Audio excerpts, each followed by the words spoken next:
Hey Sean, how's it Sebastián, going? great to see you. You doing fine? Yes, all All is good? good. Yeah, thank you for this opportunity.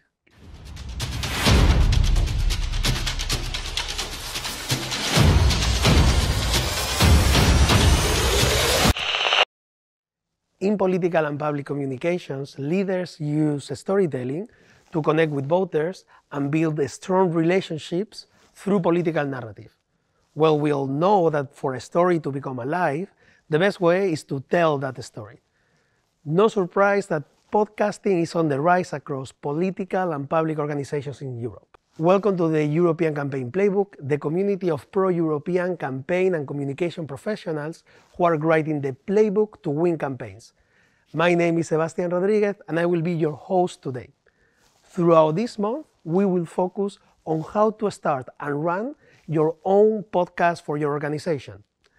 We are doing this in partnership with Bule Media, which is a Brussels-based agency specialized in producing high-quality content, including podcasts. Today, we are interviewing Sean O'Cournin, who is the Secretary General of Renew Europe in the European Committee of the Regions, and most importantly, is the person behind the podcast Letter from Brussels.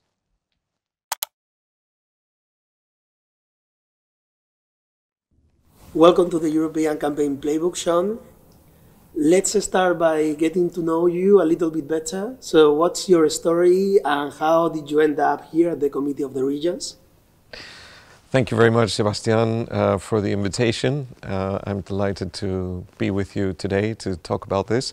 And well, I started off as my professional career as a journalist. I studied journalism at the University of Aix-Marseille in southern France, from where I got my first job in journalism in Paris at Radio France International. And after 2 years there, I was able to move to London to work for BBC Television on documentaries. And after 3 years there, I decided I wanted to see politics from the other side. And I ended up working for the Mayor of London, part of the press team. And after 4 years with the Mayor of London, or I should say during the 4 years with the Mayor of London, I also did a master's in European politics while I was working. So the combination of European politics and working for a local government, it brought to my attention, and someone brought to my attention in London, a vacancy in Brussels for the position that I currently have, which is Secretary General of the Liberal political group in the European Committee of the Regions, and I've been here since October 2004. The European Committee of the Regions, I should explain just very briefly, is the EU institution that represents subnational government of the European Union, and it's worth mentioning that there are 1.1 million local and regional elected politicians at the subnational level in the EU 27 member states, and they are collectively responsible for 50% of all the public investments that is carried out at the EU level. So clearly a huge body of democracy with great responsibilities in terms of delivery of public services to the citizens. So the EU's objectives can only be achieved with a really close partnership with subnational government, and it's the European Committee of the Regions that is the bridge between the European level and the subnational level. And as interesting fact, where do these councillors, the regional ministers mostly come from? From which country? Well, of the 1.1 million, almost half of them are in France. France has a huge level of, or a huge degree of decentralization at the local level. To a great extent also the regional level, even though in some countries like Spain and Germany, the regions have more power than the French regions. But yeah, half of all those elected, almost half are in France. So let's start talking about the reason why we are here, and that is the podcast that you yourself produce from your own bedroom, Letter from Brussels. Let's start with the challenges that you were trying to overcome when coming up with this idea and how you address them in the very specific situation, context of the Renew Europe group at the Committee of the Regions. Yeah. So as I explained, we represent local and regional politicians, and of course our political family, Renew Europe, has thousands of mayors and regional parliamentarians and local councillors, and they are responsible for implementing a lot of the EU policies on the ground. But just like normal citizens, the level of disconnect or the gap in the knowledge with the European level is quite big. You know, they are busy running their cities, running their regions, and what they hear from the European level is usually what they hear or read in their national newspapers and media. And yet they have a very important role to go beyond what comes in the news, to understand not just the summits at which their prime minister participates, but the decisions that are being taken here in their name. So reaching out to that network was what we were trying to solve. How can we reach out to that network? Of course, they receive our emails, but they're very busy politicians. So that was the fundamental thing we were trying to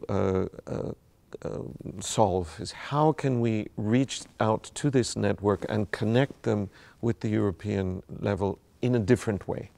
And well, my experience as a radio journalist, my communications team's interests made us think, let's do a podcast.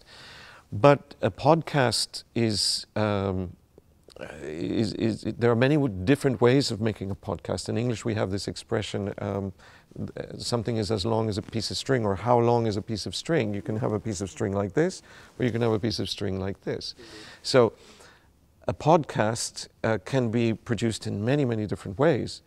The only thing that defines a podcast is it's an audio recording that can be downloaded from the internet. So once we decided, okay, we're going to do a podcast, it actually took us a whole year to come up with the concept, because you have to understand who your audience is, what their needs are, what their constraints are, what capacity you have to deliver that. And well, that took us a whole year of thinking of different concepts, researching other podcasts, and in the end we came up with this model. Mm-hmm. And I mean, you mentioned research, you mentioned knowing your audience, and definitely for someone or for an organization whose audience represents busy people with not too much time at their hands, a lot of traveling, I suppose, then of course podcast is the best way to reach them, because they can download them on their phones, they can listen to them whilst they are traveling, on a plane, etc. But the thing is, there are way too many podcasts out there.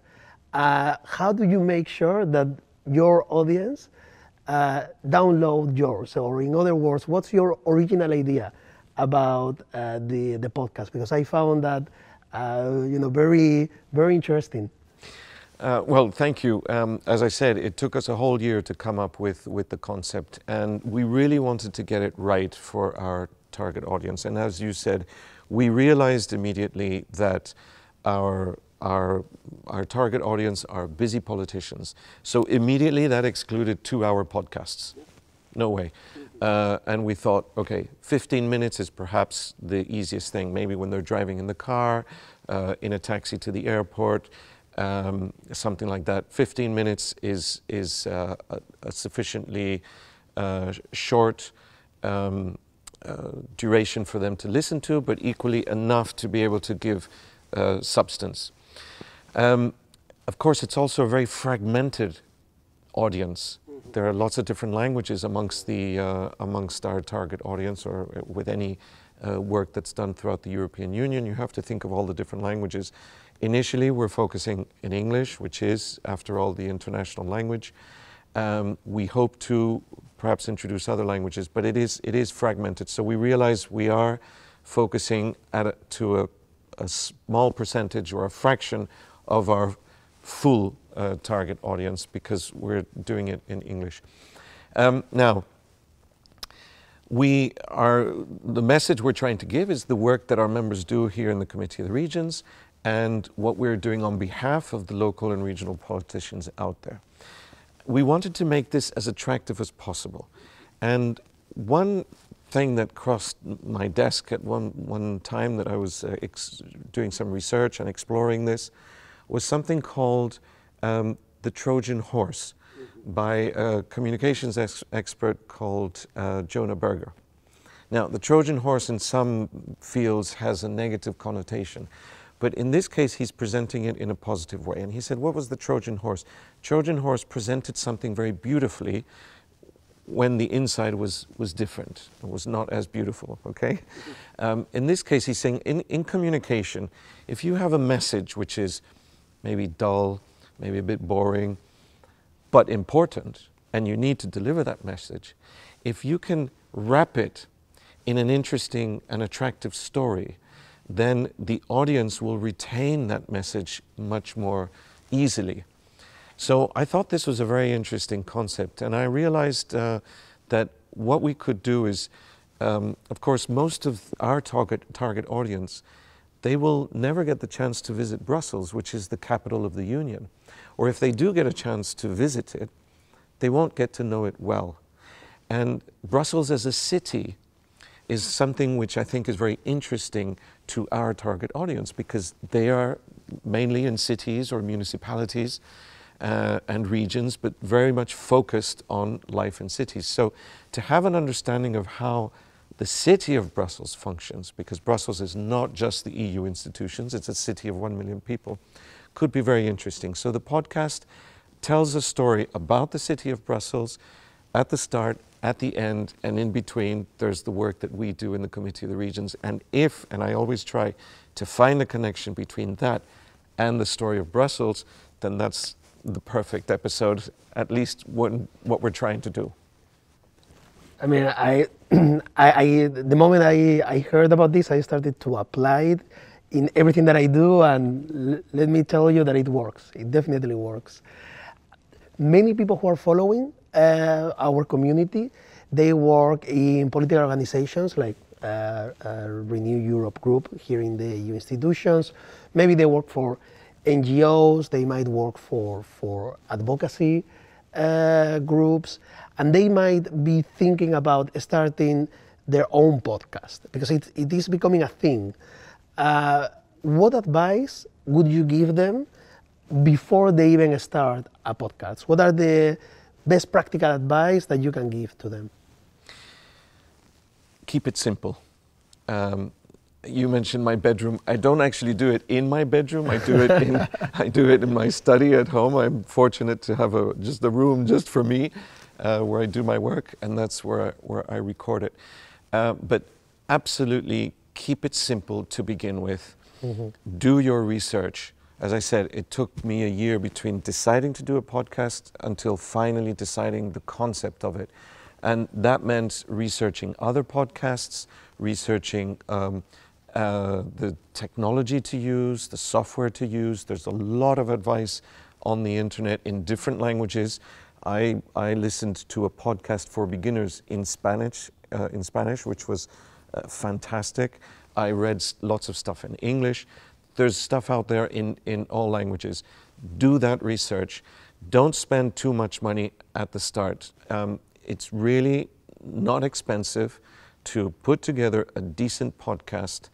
And then once you've experimented a bit and you see the kind of reaction you're getting, then maybe say after 6 months, you can then, if you're satisfied that this podcast, your podcast, has a life and has a future, then you can invest a little bit more in better software or better equipment. That's what I've done. I bought a new microphone now, a better microphone, because I'm confident now that the feedback that we've been getting after now almost a year means that our podcast does have a future.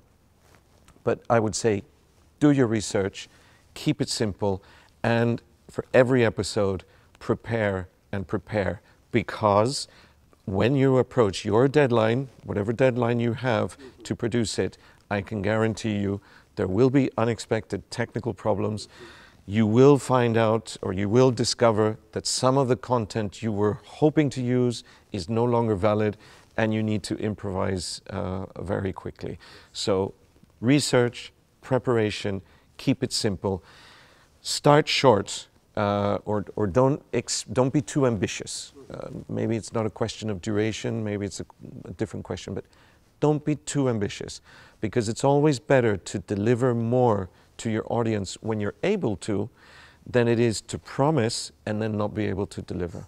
Yes, and I would like to pick up on something that you have said, and it's about the content plan, right? So important, because you of course need to, whatever your podcast is about, you'll need to, if you're interviewing someone, then you need to do a lot of preparation to make sure that that person is available, that the time between the interview and, for example, the time when you deliver the podcast is not too long, because maybe the issues you are speaking to, they become less and less relevant. How do you approach the content plan for Letter from Brussels? So I should backtrack a little bit in terms of other concepts that we considered. We did consider a model where we were interviewing some of our members. The members of the Committee of the Regions are not based in Brussels. So I realized that if I was dependent on a member being present in Brussels, missing the plane, having to cancel their trip to Brussels, or having to connect online with a different sound quality, that was not viable for us. If the people that you're going to interview are based in the same city as you, well, then that's less of a problem. But in our case, that would have been just simply not viable, too risky. Yes. So we therefore determined that I would write the whole text, and where I needed to quote a member, I would quote the member, because again, for reasons of language, for reasons of preferring not to use the interpreter's voice, also editing reasons, because in 15 minutes, actually, 15 minutes is a long time, but actually it's not a long time. So, it's better that I can, in one sentence, summarize what a member has said than to have an extract which is too long. So in the end, we decided that I would do the writing. Now, in terms of preparation, because I'm writing, it requires me to reserve a number of days to start writing, to rather focus full time on the writing. That's almost impossible to achieve. In effect, what happens is, if I'm starting research and writing a few paragraphs here and there 1 month in advance, I'm already a little bit late. Okay. I try to start at least 6 weeks in advance, thinking of the ideas, thinking what the content will be. What I have done in order to make it easier for me in terms of content is to associate the podcast to the plenary of the Committee of the Regions. Exactly. That's an opportunity to communicate. That is where that's the highlight, the climax of our policy work. That is where most of our members intervene with speeches, with requests, with questions to European decision makers, European commissioners, MEPs, prime ministers, etc. And so that's where most of my material, of the content, comes for the podcast.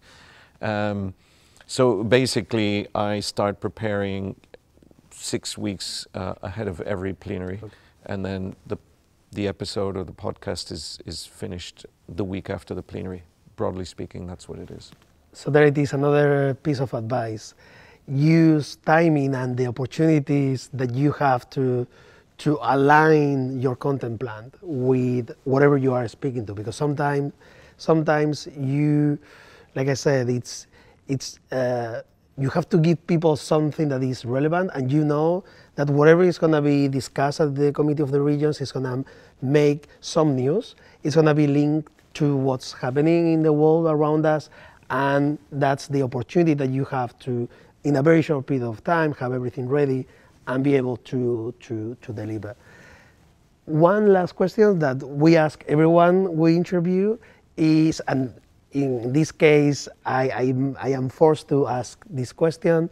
What are the podcasts that you listen to and that you recommend our community to subscribe right now? Well, that's a difficult one in the sense that it actually changes over time. I find myself moving on to other podcasts as I discover. I mean, unfortunately, as I mentioned, one of my favorite ones was in Spanish, so for a lot of the listeners it won't be accessible, but it was, I think it was a brilliant podcast for beginners. And it was a series. The author has stopped it, has the intention of starting again. It's called Podcasting para Principiantes. We'll make sure we put it on the Put a link on the it, comments yeah. section. I think it was really excellent, and for me it was one of my prime resources in terms of helping me come up with the concept and also understanding of what it takes to produce a podcast. The one that I like to listen to a lot has nothing to do with politics. It's Even more better. about science and philosophy. It's by Sean Carroll, and it's called Mindscape. And that's one that I recommend. And then there are one or two that I listen to quite frequently from the times that I lived in London. They are actually BBC radio programs. But you can find them as podcasts. They have an extended version for the podcast, and one of them is called In Our Time. It's a BBC program about the history of ideas. And then there's another one which is a favorite of mine, which is called Desert Island Discs. They interview people and their preferred music, and it's the story is about what would happen if they were on a desert island and what 8 songs would they like to have. And that music is an excuse to interview the person and get to know them a little bit. Brilliant. Thank you very much, Sean.